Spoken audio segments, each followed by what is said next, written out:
अचलपूर परतवाडा शहरातील सकल जैन समाजाचे समस्त पदाधिकारी आज अचलपूर उपविभागीय राजस्व अधिकारी यांना निवेदन देण्यासाठी आले आहेत। नेमकं निवेदनामागील काय भूमिका आहे ते आपण जाणून घेऊ। निवेदनामागे हीच भूमिका आहे की आमचे त्यागी लोकांचे जे आजकाल सर्व ॲक्सिडेंट वगैरे करणं रोडने ते पायी चालतात आणि अहिंसाच्या मार्गाने चालणाऱ्या लोकांना म्हणजे कुणी ना कुणी ॲक्सिडेंट करतात। कुणी आज आमच्या त्या माताजी सकाळच्या वेळेस शुद्धीला झालेल्या असतात, त्यांच्या अंगावर एका जणांनी गाडी आणून त्यांची हत्या करण्यात आली। त्याकरता आम्ही निषेध म्हणून आम्ही एसडीओ साहेबाला निवेदन द्यायला आलो आहोत। धर्म की जय।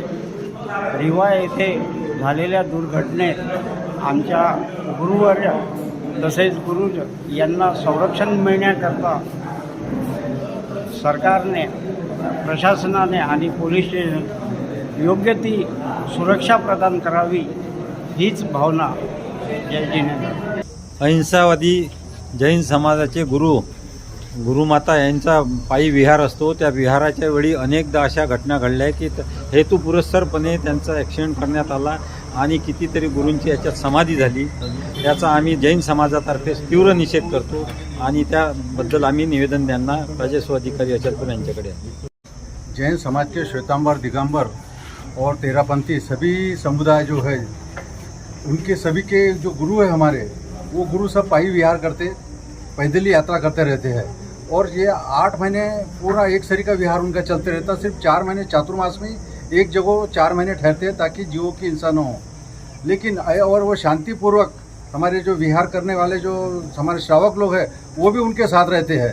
और ऐसे में भी जो सुबह 6 से 9, क्योंकि धूप का टाइम है अभी, 6 से 9 का टाइम विहार करते और शाम को फिर 4 से 6 तक विहार करते, सूर्योदय के बाद ही विहार करते हैं।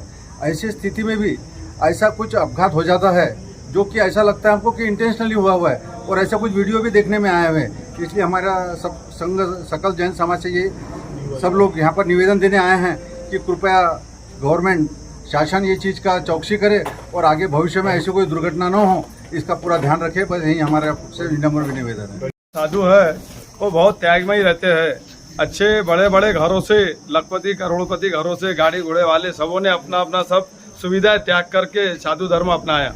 और ऐसे साधु है कि इनको अगर आप कुछ भी बोल दो, गाली दो, मार दो, कुछ भी कर दो, तो ये गलती से ये नहीं बोलेंगे कि तुमने कुछ गलत किया है। वो यही बोलेंगे क्षमा वीरस्य भूषणम, यानी क्षमा का ही जो पाठ पढ़ाते रहते हैं। ऐसे साधुओं के साथ में, पूरे जैन समाज के साधुओं के साथ के अंदर में पूरे हिंदुस्तान में बहुत से ऐसे किस्से हो रहे हैं। ये तो अभी ताज़ा हुआ है, इसके पहले भी बहुत से ऐसे किस्से हुए हैं कि साधुओं को जैसा गाँव में आते हैं तो कुछ